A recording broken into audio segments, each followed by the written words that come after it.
Hey everyone, and welcome back to another World of Warcraft video.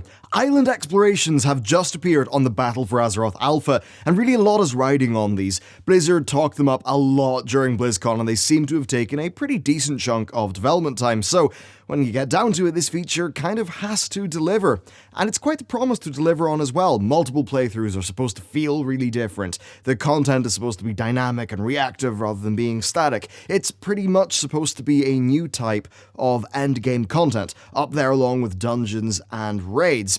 Now, before I cover my impressions of it, let's first quickly talk about what these actually are. So, this takes place on an island. Right now, we can only test one, but many more have been data mined. Two teams, one of either faction, arrive on the island, and the objective is to be the first team to collect 6,000 Azerite. This is done through a few different means. First, rare elite mobs and packs will drop Azerite when killed. Second, regular mobs will drop Azerite when they're killed. Third, veins of Azerite will appear around the map. Fourth, there are special sources of Azerite that require solving a small puzzle or doing a prerequisite step. And then finally, there are events that can happen. So you're pretty much just trying to get as much Azerite as you can, while also disrupting the enemy team. Now, on the 3 PvE difficulty modes of normal, heroic, and mythic, the enemy team is AI controlled, and the AI operates on 2 levels where they'll attempt to thwart you strategically by going for Azerite nodes and killing enemies before you can kill them, and then tactically speaking, the AI will try to interrupt you. So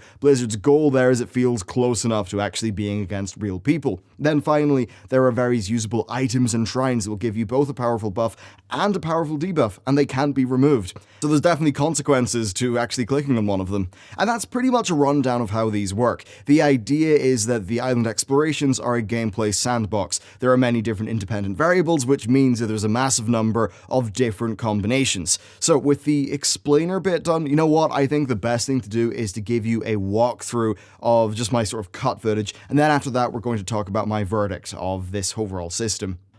Alright, time for the live gameplay part of the video. So, we have just spawned in on the island. This is where the boat is, and what we ended up finding is these boats actually vary in their start location on multiple different runs, so you're actually tackling the island from different angles, which is pretty sweet. So we get into combat with a Hydra, but I see this shrine, and you can see this shrine gives me a pretty nice buff, but also a decently hefty debuff. Now, there's a Grummel camp over here, so we end up going to the Grummel camp, and you can see that there is a spade there. That spade will become pretty relevant. Now, I've actually lost a lot of health here, and, we end up having no deaths. We kill the Grummel, and we get these 2 orbs. These are Azerite empowerments, and those Azerite empowerments just give you, like, a short-term buff. So later on, there's an Azerite vein, and that's something we'll be doing a lot. Now, here, we find a rare mob and the Bloody Alliance. So, it's time to start fighting them. I open up on their healer NPC. This isn't a great team fight. This is more just showing that, now they're dead, and we're just cleaning up. But it shows the sort of dynamic-ish feeling scenarios that can happen where you're just running on the map and you see, oh shit, there's the Alliance, and you've just got to go on them. So here's an actual proper team fight. So these are Draenei, and pretty simple tank healer DPS with their mage character, who is actually throughout this does a pretty good job of trying to keep us stunned. Eventually, though, we are able to clear through them. I definitely found these guys were not particularly hard. However, they were smart enough to be a nuisance, and they did actually provide a more engaging threat that was a lot more fun to play against than a regular enemy. Now, again, slightly later on, we find a rare NPC. This guy actually does quite a lot of damage if you don't pay attention to his mechanics, but you'll see that killing him gives us it should give us a chunk of Azerite. We did sort of see times where we thought that that NPC should have given us Azerite, but it actually didn't. But anyway, I now also find a runestone. This thing's a mystery. No idea what it's for, but it started making a spooky noise when I got near it, and then I just picked up a torch there. That torch will come in relevant again, and I just put this in as an example of this NPC teleported away and then, was stunning us and actually was a little bit of a nuisance. And this team fight, you can see, left most of us at pretty low health. So that was kind of fun. Later on, we find another Azerite thing. So this little mage NPCs trapped inside a box. So there's actually a lot of variation with the Azerite sources later on. As you can see, that NPC's leaving. I find a clan with a chest in it. And then we get back into a team fight. So one of the guys in our team just said, by the way, the Horde are currently trying to kill me. So we all rush over. And this is a good example of how stuff can cascade. So this happens near a whole bunch of Quillbore NPCs, which just ends up in this massive screen full of things to kill, that's combined with a team fight. But of course, we do end up We do actually end up clearing through them. Again, here's the mage being annoying. You can see the AI, while it is not overly complex or, some next level terrifying stuff, it definitely does get the job done, and it makes it feel like you're playing against the mostly intelligent enemy. So here's the payoff for the spade. Remember that spade? Well, I just used it to free a guy, and that got us some Azerite. So that's kind of cool. Now here's one of the events. You can see a big thing just spawned over there, but there's a problem. The Alliance. The Alliance were running for it, so we took a hard left to, go and try to take out the Alliance players, which, ends up going pretty fine. And then we get to this Azerite node, but you can see I just get killed by the big rare mob in the middle, and we end up finding out that he's got a channeled thing which you need to interrupt,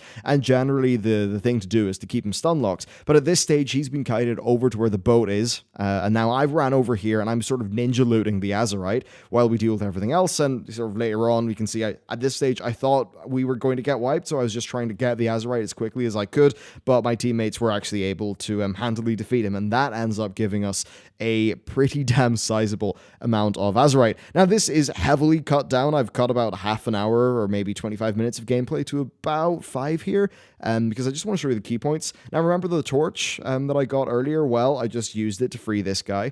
So that's another example of, you get an item somewhere and you use it somewhere else.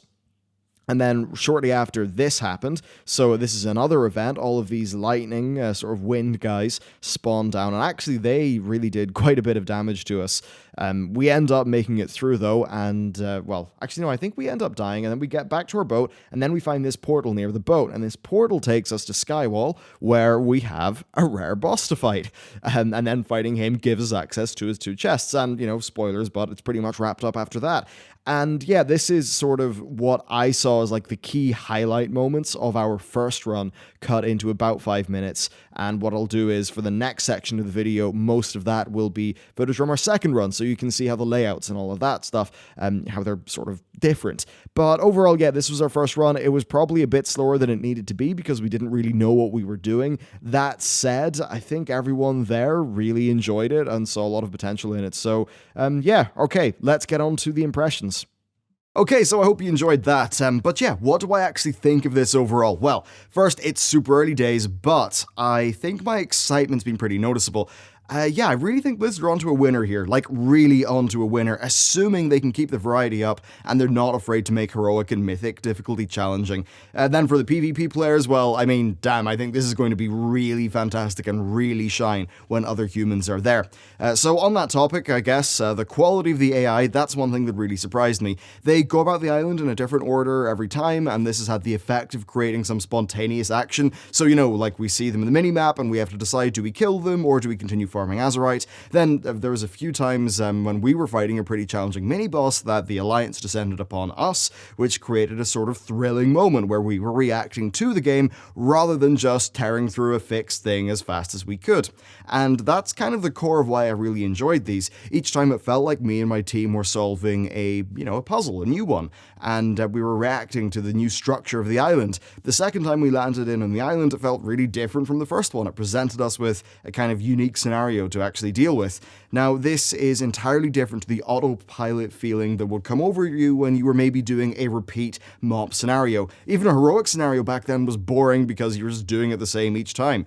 With the island explorations, the gameplay feels, the gameplay affecting stuff like the layout and all of that, it does actually kind of, feels different every time, and there's a bit of active puzzle solving and all that stuff going on. A good example is maybe the Azerite sources, which require you to have, have a prerequisite item, so, a shovel to get a guy out of quicksand. So if you see the shovel, okay, the quicksand guy, he's in the island somewhere, don't know where he is though, so you want to hunt him down. And the same goes for other mechanics like the runestone and the torch. Simply mixing up the layout of these does produce different gameplay, especially when a good enemy AI is thrown into the mix. Then the events were also really cool. So these were like, the big cluster of Azerite chunks in the middle of the map. This created a really fun dynamic with the two teams where the first one can go in and then just get ganked by the second. So maybe maybe you want to take the enemy team down and then rush to the Azeroth cluster, or whatever, but it's a little sort of exciting moment, I suppose.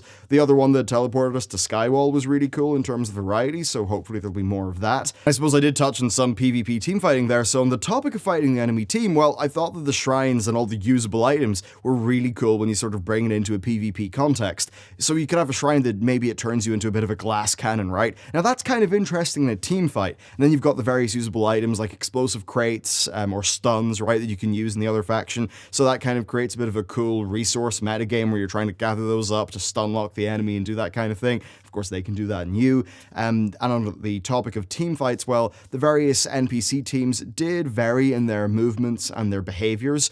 It's not massively challenging right now, but I think it would be a factor on Heroic and Mythic. So overall, right, I enjoyed this a lot. Each run presented a new layout that would force us to think a little bit, different about what we're doing.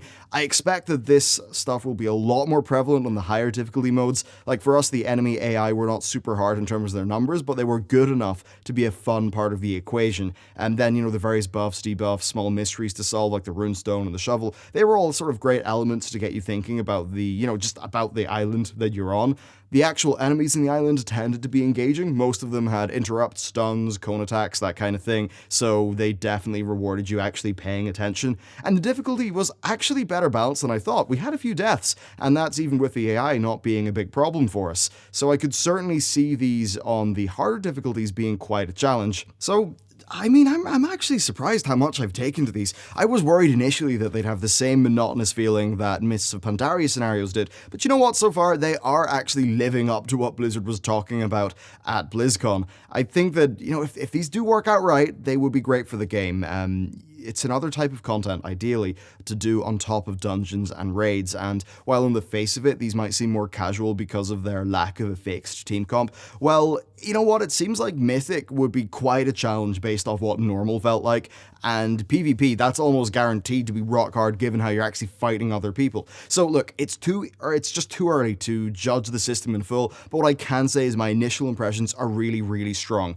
This might not be a Mythic Plus sized innovation for the game overall, but it could be something in the same vein, and I could definitely see this being something that I regularly do, like this plus Mythic Dungeons. Assuming that all works out right in Battle for Azeroth, I think that would be a very, very healthy state for the game to be in. That's pretty much it for the video. It's definitely, well, it's kind of nice to be able to talk about a new way of playing World of Warcraft that's, different at endgame. So yeah, man, it's definitely good stuff. We'll just have to see how it develops. So, a massive thank you to everyone over in Patreon. They've been supporting the channel a hell of a lot recently, and it's been awesome. Over there is early access to new content that's non-news related, as well as AMAs, vlogs, and behind-the-scenes content. They're really helping in this modern era of YouTube not being particularly, dependable. It's a massive help for what we're doing, especially with having a full-time video editor. So, thank you a massive amount to them. Thank you to you for watching this video. And with all that said, I will see you next time.